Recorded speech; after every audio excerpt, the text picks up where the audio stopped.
Welcome back, guys. We're unboxing the Yak-11 from HobbyKing. Did I get the warbird scheme or did I get the racer scheme? Let's find out. 1, 2, 3, go!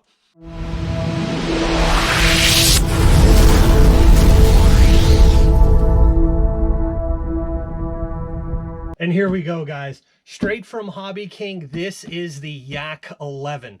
This Yak-11 is a 57-inch wingspan plane. Comes in two different versions, whether the semi-scale Reno Racer theme appeals to you or the warbird version appeals to you. They have options for you. Now, it's not just two different paint schemes. This thing is actually powered different. Do you want speed or do you want torque? So it has oleo retracts in it. It's grass capable. It's 6S. It has a 95 amp ESC. It has lights, all those grass capable, all those cool features are in both. That's the standard. But what's different over here on the Reno Racer theme, again, 57-inch wingspan in both, 6S in both. This thing is going to have a 550 kV motor, and that's going to be swinging a 16x6 prop made for speed. This one over here on the warbird side has a 410 kV motor and a 17x10 prop. So which one did we go with? 1, 2, 3, go! So we went with the Reno Racer. I want the speed, all right? Let's get this thing out of the box and see what we got.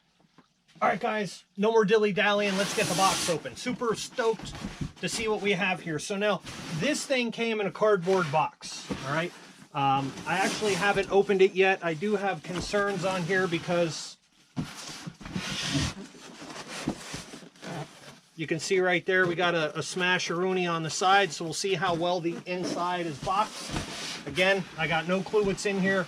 Didn't even peek. We pre-cut tape. That was it. Because, to be honest with you, this part takes me way too long. All right, so let's see what we have here. So it looks like we have some water slide decals. So manufacturer water slides. Sponsor decals. And we have a protective sheet. You always got to protect your sheet. Your sheets get damaged in here, it creates all kinds of issues. You don't want damaged sheets, right?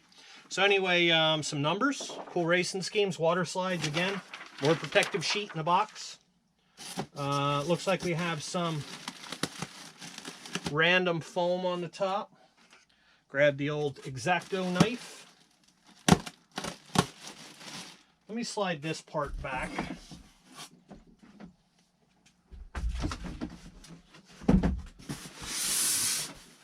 We'll prop that up there. Maybe you guys can see in there a little better. Boom.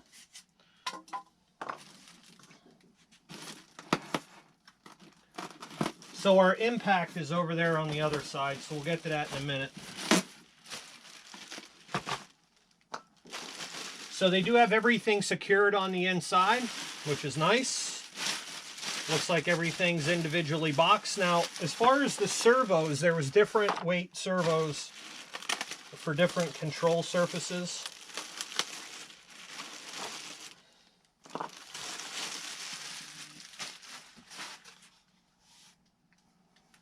And I'm very intrigued at what I see right out of the gate. So, ball links on the control surfaces. We have some molded in plastic hinges. They still look like they're glued from the outside, but open up those Fowler style flaps on the bottom and we have carbon supports in the foam. Ball links on the control rods, and they're beefy control rods. If I had to say metric, I don't know, they're probably 2mm rods, but those are strong. And they're on the ailerons and the flaps. The flaps have regular hinges in them. They're not just foam. And the servos are held in with cap covers that are screwed in. The wing is a nice, smooth molded foam. The lights on the outside, it fits pretty good. It has a little gap right there. Again, it depends what bothers you and how picky you want to be. The control horn from the aileron is actually seated from the other side, so that way that's not going to pull out. The flap is not. It looks like it's just glued to that surface. And they do have a quick style wing connector, which is a ribbon cable that's mounted to a plywood plate. So that's very nice, very interesting.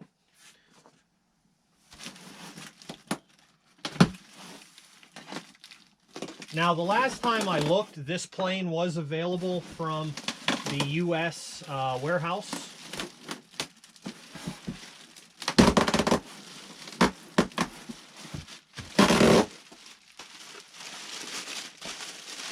And I always like to check both surfaces, both items. I don't just say, well, there's one wing and then skip this one.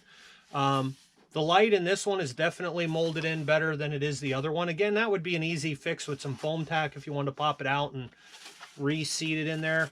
They got leading edge lights right there on this one. And it looks like there's a magnetic something or other that goes there, maybe a pitot tube or something.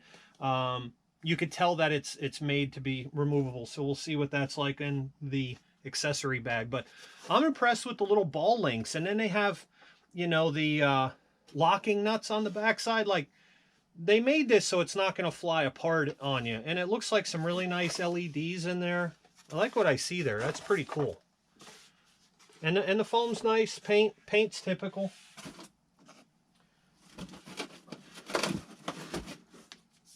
Comes with a prop.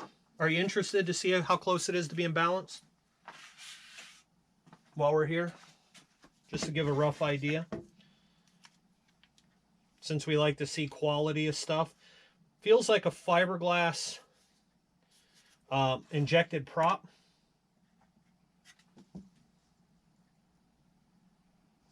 I'm going to call that balanced. You see it just as I see it. I got nothing. That baby balanced right out of the box. Everybody likes a little tail. So we get some tail, little tail. Carbon supports. You can kind of see them through the foam a little bit. I almost wish you couldn't, but it's not bad. You can see them a little bit more predominantly on the bottom than you can the top. Very lightweight though, but they put it through this whole surface. And again, we are using, it looks like foam hinges.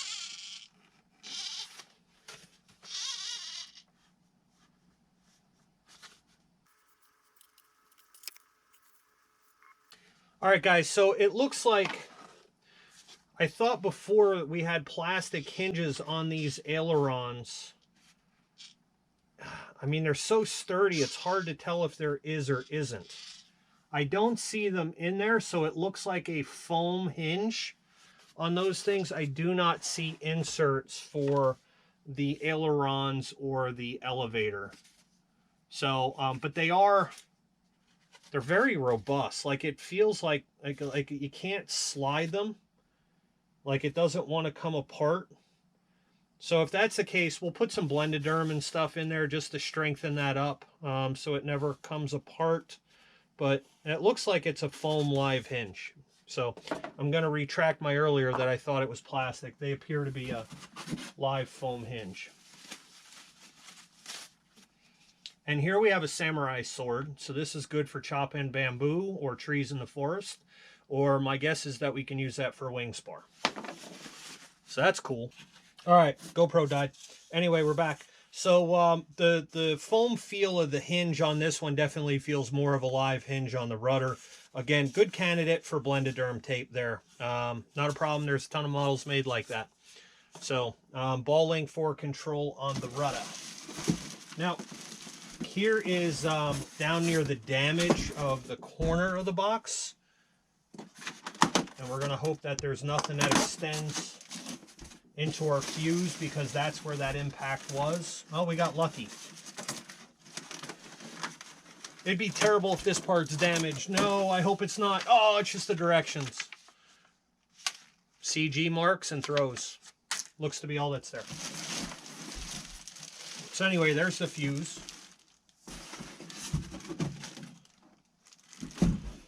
And we have the accessory bag. What do you want to open first? You want to open up this or the accessory bag? The accessory bag? Yeah? Okay. Anyway. I know. Hurry up and get to it. My good buddy Dave. Dave tells me if Dave's watching. Dave says, it's like a striptease. Just hurry up. You know what everyone wants? Quit jerking around.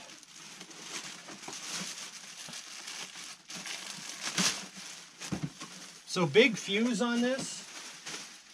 I'm pretty sure, if memory serves me, 51 inches. You can see with the paint, you can see a little bit of the foam stands out. Cowling on there fits pretty decent. They even painted the screws and stuff on there to match. It's just overspray, but we'll count it. You can see our motor there on the front. Looks like we're gonna have to install a hub.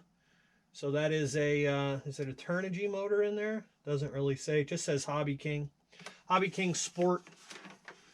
Nice looking paint job on there. Again, ball link control surfaces on the push rods. Got some little tiny servos in there, you see them? And that looks like our bottom. Looks like we got a plywood plate in there. The canopy has a release latch on the top and then slides out. So that's different. I never saw something like that before. The black on the top here is a decal. There. The inside is painted a gray with some decals for instrumentation. On the inside, I don't know if we're going to have enough room for a battery and a receiver in here. It's going to be tight. By God, look at all the space in there. There's tons. You can hide lunch in this thing. So anyway, plywood plate bottom, it's painted. It looks like for the wing, we have blind nuts installed in there. Tons of room, connector-wise. We're looking at an XT90 for a connector. ESC is just kind of wire tied up into the inside of there. So it's kind of, the only way it looks like you're really going to get access to it is to maybe take the nose cone off or cut some zip ties or something, but it's not going anywhere. It's in there. They include a strap for the battery. We always use Velcro. I'm not a guy for that non-slippy stuff, but I can't imagine the assembly of this thing, guys, is going to take more than a half an hour. It'll probably take you longer to set it up in your radio than it would to build it, but the canopy's nice. Plenty of room on the inside of the model. Paint job on it is pretty simple. It's a neat scheme. It'll look good when it's done, I believe. So what's in the goodie bag? Prop adapter.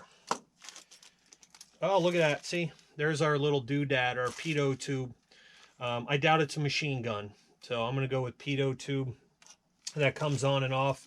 Some really long wing bolts. And then we have these inserts for the wings to help hold the wings together. Antenna, so that way we can communicate with ground control and tell them we're crashing. Hopefully not. We don't like crashing models. And we have our ribbon cable. It looks like for our quick connects. Tail wheel. And then we have doodads. I don't know what these are. Guess we'll have to find out in the directions, if we have directions. So these are legs for a pilot. They're little Santa boots, or they could be exhaust stacks. I'm going to go with Santa boots.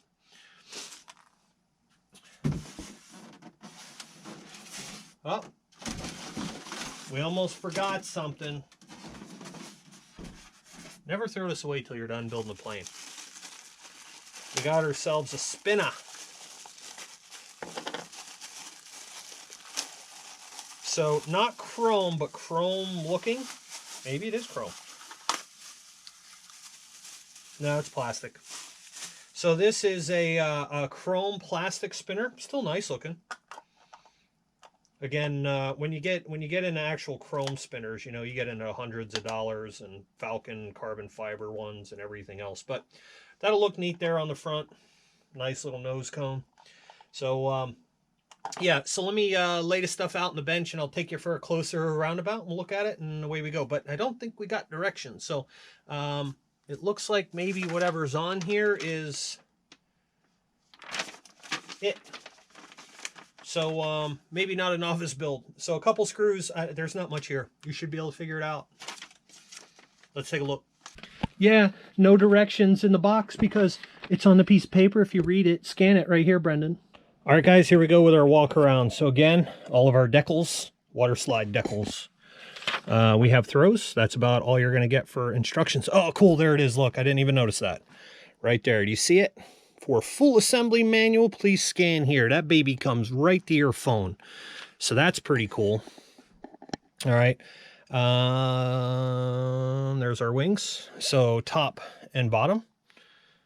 You can see all of those control surfaces we talked about. Pretty neat. We have our perfectly balanced prop. That nice quadruple ply. That stuff's thick. It's a double ply.